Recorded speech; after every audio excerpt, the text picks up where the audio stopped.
Imagine-toi lundi matin. Tu ouvres ton ordinateur, tu regardes ton agenda, et tout est clair. Tu sais ce que tu dois faire, pourquoi tu le fais, et surtout, tu ressens une énergie calme et concentrée.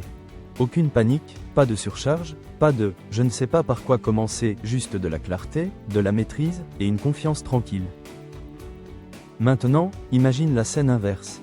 Tu te réveilles sans plan précis, tu cours dans tous les sens, tu réponds à des urgences, tu t'épuises, et vendredi soir, tu te rends compte que tu as travaillé dur. Mais pas sur les bonnes choses. Cette sensation de frustration, on l'a tous connue. Et pourtant, une seule compétence peut transformer ton rapport au travail, à ta vie, à ta sérénité, savoir planifier ta semaine. Pas juste remplir un agenda, mais créer une vision claire, organisée et équilibrée de tes jours à venir. Dans cette vidéo, je vais te partager une méthode complète pour planifier ta semaine efficacement, sans stress ni rigidité. Tu vas découvrir comment identifier tes priorités réelles, comment équilibrer travail et repos, et comment transformer la planification en un moment de motivation et de puissance personnelle. Alors, installe-toi confortablement, prends de quoi noter, et voyons ensemble comment reprendre le contrôle de ta semaine. Partie 1. Pourquoi planifier sa semaine change tout? La planification, ce n'est pas une contrainte, c'est une forme de liberté. Quand tu planifies, tu choisis ce qui compte pour toi. Tu ne subis plus ton emploi du temps, tu le construis consciemment. Tu passes du mode réaction au mode intention. Psychologiquement, planifier a 3 effets majeurs.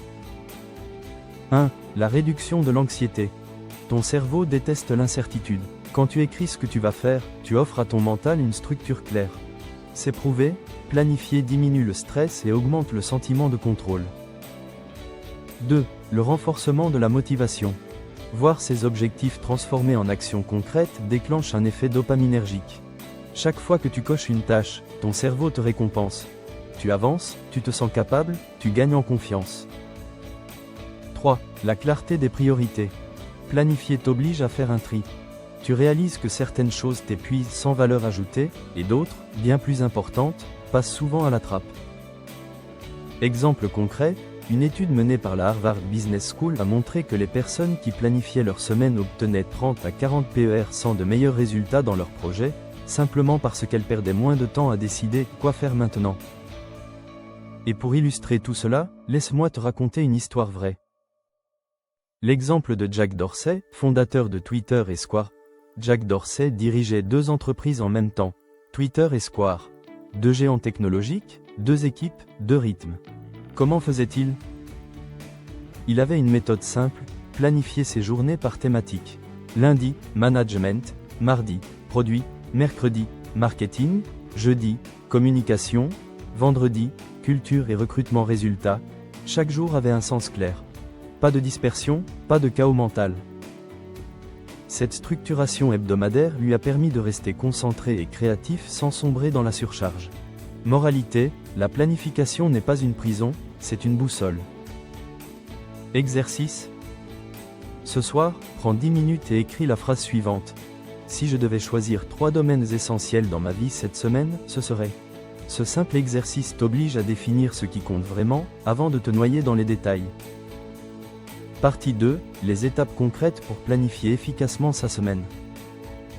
Planifier sa semaine, ce n'est pas juste remplir des cases dans un agenda.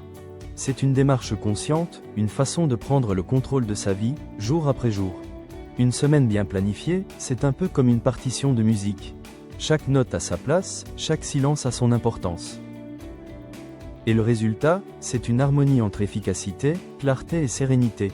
Je vais te partager maintenant 7 étapes concrètes et psychologiquement puissantes pour planifier ta semaine de manière fluide et motivante. Étape 1. Faire le point sur la semaine écoulée. Avant de te lancer dans la nouvelle semaine, prends un instant pour regarder en arrière. Pourquoi? Parce qu'on ne peut pas améliorer ce qu'on ne mesure pas. Trop de gens foncent tête baissée dans une nouvelle semaine sans jamais tirer les leçons de la précédente. Demande-toi, qu'est-ce que j'ai accompli dont je suis fier? Quelles tâches m'ont pris trop de temps ou d'énergie pour peu de résultats? Qu'est-ce que je veux faire différemment cette semaine? Ce petit moment d'auto-évaluation t'offre une vision claire de ce qui fonctionne et de ce qui t'éloigne de ton équilibre. Psychologiquement, cette étape renforce la boucle de feedback interne. Ton cerveau apprend à associer la planification à la progression personnelle, pas à la contrainte. Exercice. Note sur une page 3 réussites de la semaine passée, et une seule chose que tu veux améliorer cette fois. C'est un geste simple, mais il t'ancre dans la conscience de ton évolution. Étape 2. Identifier tes priorités majeures. Tu ne peux pas tout faire, et c'est normal. Mais tu peux choisir ce qui compte le plus. L'erreur classique, c'est de vouloir remplir sa semaine avec tout ce qui passe par la tête. Résultat, surcharge, dispersion, frustration. Tu termines fatigué, sans avoir touché à ce qui t'aurait vraiment fait avancer. Pour éviter ça, utilise le principe de la matrice d'Eisenhower. Cadran 1, ce qui est urgent et important, à faire maintenant. Cadran 2, ce qui est important mais pas urgent, à planifier. Cadran 3, ce qui est urgent mais pas important, à déléguer. Cadran 4, ce qui est ni urgent ni important, à éliminer. C'est un tri libérateur.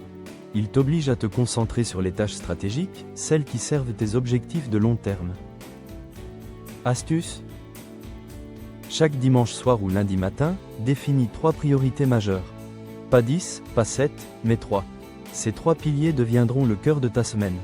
Si tu ne fais que ces 3 choses, ta semaine sera déjà une réussite. Par exemple, terminer une présentation importante, faire 3 séances de sport, passer une soirée sans écran avec ta famille. C'est clair, c'est simple, c'est mesurable. Étape 3, bloquer du temps pour tes tâches clés.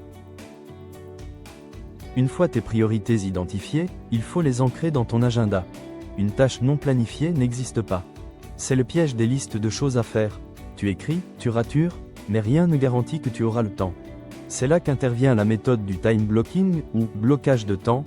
Le principe est simple. Tu bloques dans ton agenda des créneaux dédiés à chaque catégorie de tâches. Par exemple, lundi matin, 9h-11h, travail créatif, lundi après-midi, 14h-16h, réunion. Mardi matin, rédaction, projet stratégique. Vendredi, revue hebdomadaire plus clôture. Tu protèges ces blocs comme des rendez-vous professionnels. Tu les honores, comme si c'était une réunion avec ton futur toi. D'un point de vue psychologique, cette méthode réduit la charge cognitive. Tu n'as plus à décider constamment quoi faire maintenant, ton agenda décide pour toi. Résultat, moins de stress, plus d'énergie mentale. Exercice. Choisis aujourd'hui un créneau de 2 heures dans ta semaine pour ta tâche la plus importante. Bloque-le dans ton calendrier et traite-le comme un rendez-vous non négociable. Juste ce geste changera ta perception du temps. Étape 4. Prévoir les imprévus. Tu veux savoir le secret d'une bonne planification? Ne pas chercher la perfection. Trop de gens échouent parce qu'ils remplissent leur agenda à 100%. Le moindre retard, la moindre urgence, et tout s'effondre. Laisse 20% de ta semaine libre pour respirer, rattraper ou improviser. C'est ta zone tampon, ton filet de sécurité. Cette flexibilité réduit la pression psychologique. Tu sais que si quelque chose dérape, tu as de la marge. Et paradoxalement, c'est cette souplesse qui te rend plus discipliné. Parce que tu planifies avec la réalité, pas avec un fantasme d'efficacité. J'ai fait une vidéo sur la discipline également. Je t'invite à la regarder. Étape 5. Planifie aussi les temps de repos. C'est l'étape que la majorité des gens négligent. Et pourtant, elle est essentielle. Ton cerveau n'est pas une machine. Il fonctionne par cycle, effort, récupération, effort. Si tu ne planifies pas ton repos, ton corps le fera pour toi, sous forme de fatigue, de manque de motivation ou de burn-out. Alors, au lieu de subir l'épuisement, planifie la régénération. N'hésite pas à bloquer tes heures de sommeil, tes pauses repas, tes moments de sport, tes temps d'inspiration, lecture, marche, musique.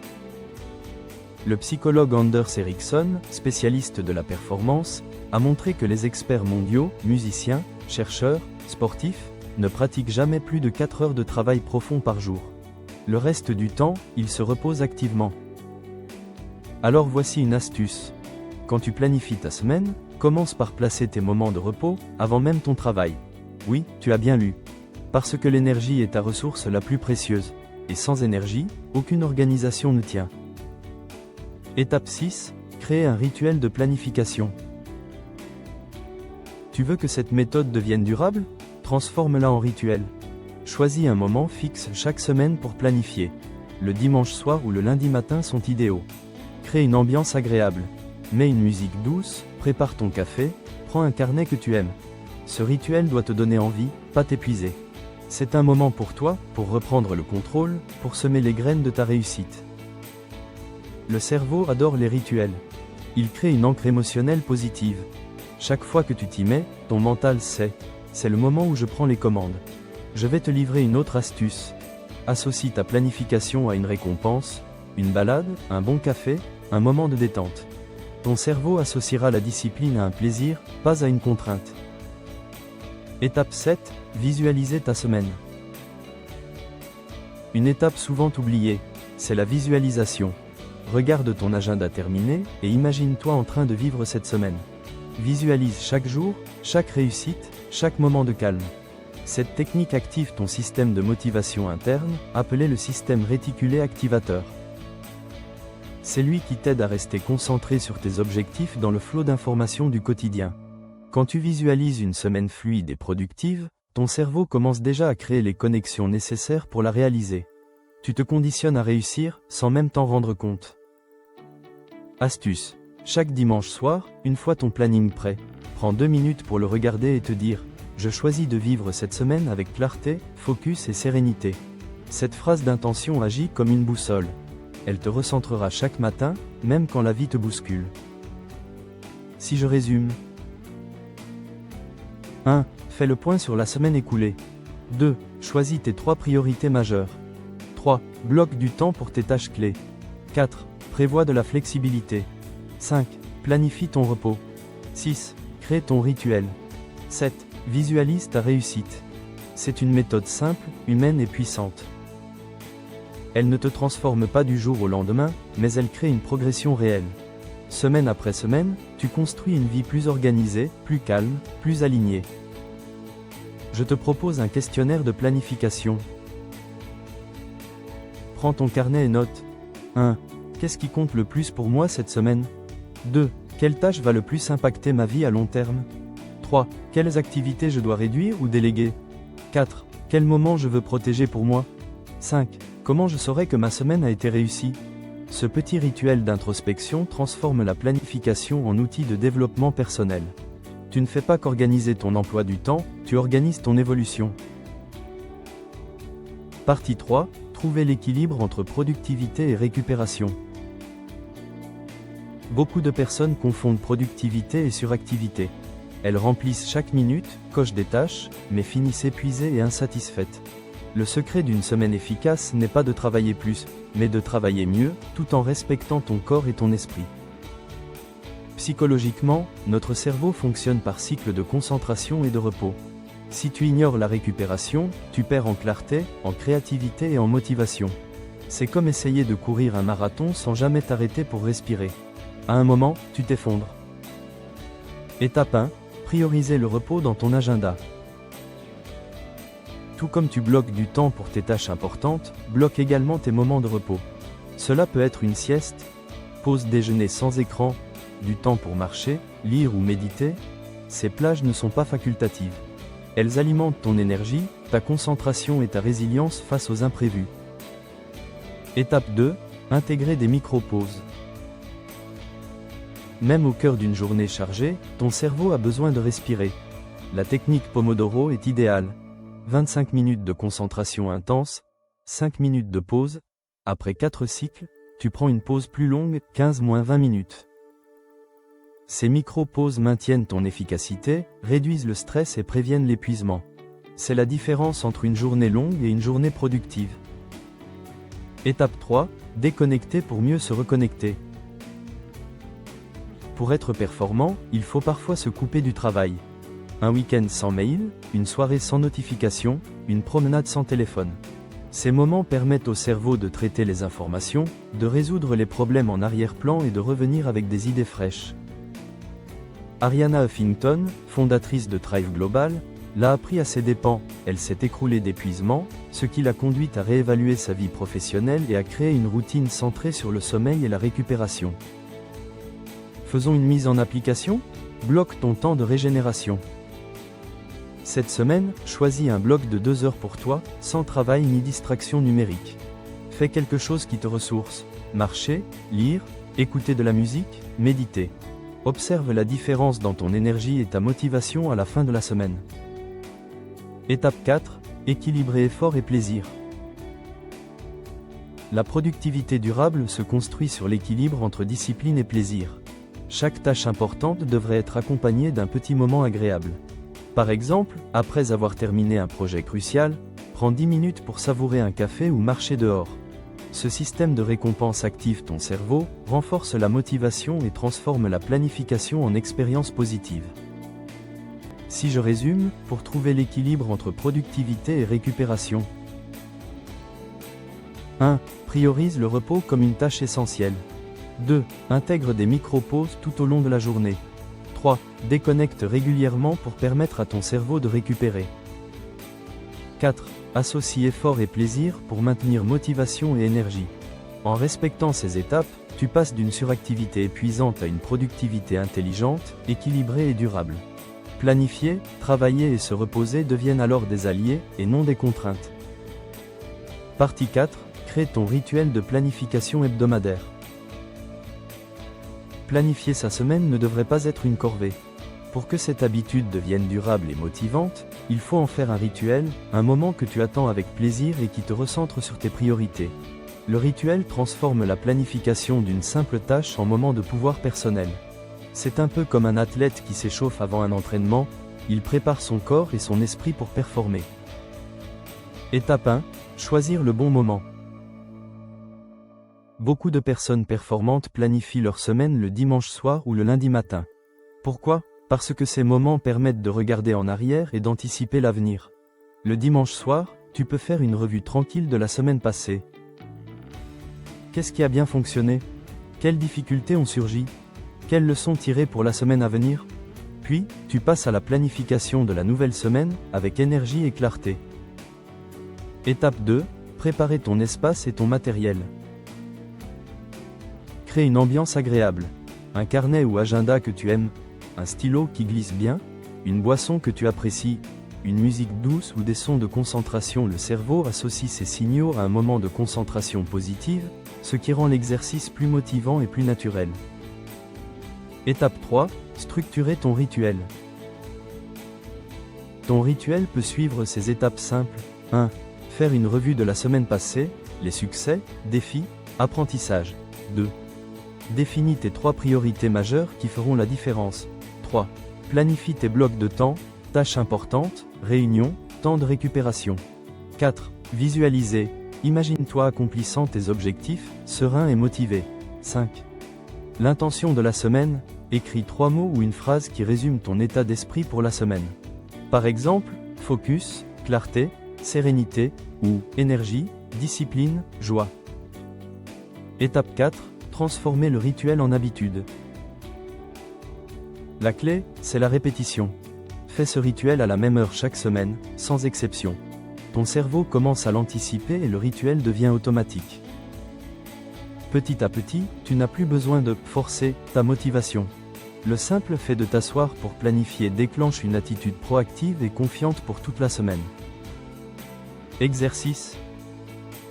Cette semaine, choisis un moment fixe pour ton rituel, prépare ton espace et réalise tous les 5 points du rituel. À la fin, note dans ton carnet ce que tu ressens. Calme, clarté, énergie, ces émotions deviennent ton moteur pour les semaines suivantes. Ton rituel hebdomadaire est plus qu'un outil d'organisation. C'est un moment de puissance personnelle. Il transforme la planification en plaisir, te donne confiance et clarté, et te prépare à vivre chaque semaine avec intention, équilibre et motivation. Reprendre le contrôle de ta vie, une semaine à la fois. Planifier sa semaine, ce n'est pas juste une technique d'organisation. C'est une philosophie de vie. C'est choisir de vivre intentionnellement, plutôt que de subir les urgences des autres. Chaque dimanche soir, tu peux décider. Cette semaine, je ne cours plus après le temps. Je crée le mien. Commence petit. Même si ton planning n'est pas parfait, ce n'est pas grave. L'important, c'est de commencer à penser comme un stratège de ta propre vie. Et rappelle-toi cette phrase de Stephen Covey. L'essentiel n'est pas de prioriser ton emploi du temps, mais de planifier tes priorités. Alors voici un autre défi pour cette semaine. 1. Choisis un moment fixe pour planifier ta semaine, dimanche ou lundi matin. 2. Note tes 3 priorités majeures. 3. Bloque des temps de repos. 4. Et partage dans les commentaires. Mes 3 priorités pour cette semaine sont.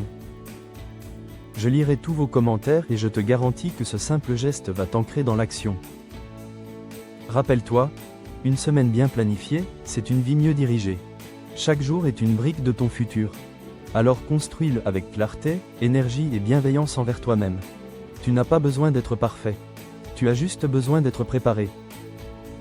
Si ce message t'a parlé, abonne-toi pour plus de motivation, et aide-moi à faire connaître la chaîne.